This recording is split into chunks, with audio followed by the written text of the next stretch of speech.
জব্বার তখন কি অভিমান হয়েছে, সে আর সিনেমায় গান গাবে না। তখন আর ভাই ওই গান নিয়ে রিক্সা নিয়ে চলে গেছে, ও আখড়ায় আড্ডা দিত, মদ টদ খেত ওখানে, গাঁজা মদ ইত্যাদি।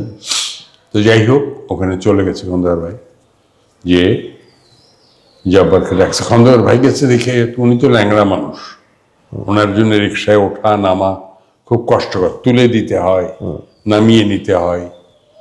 এক পা ওনার ইয়ে ছিল, ছোটবেলায় পোলিও হয়ে। যাই হোক, তো উনি গেছেন দেখে দৌড়ে বেরিয়ে এসছে। দৌড়ে বেরিয়ে এলে তখন বলছে, জব্বার তুই কি ছেলে মানুষে শুরু করেছিস, তুই নাকি আর গান গাবি না ছবিতে? তো না, এখন ধরো আমি আর ছবিতে গান গাবো না।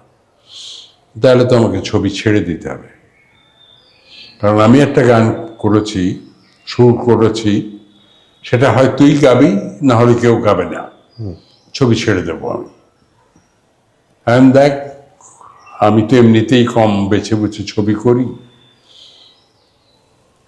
তুই যদি না গাস তাহলে আমাকে ছবিটা ছেড়ে দিতে হবে, কি করবি বল?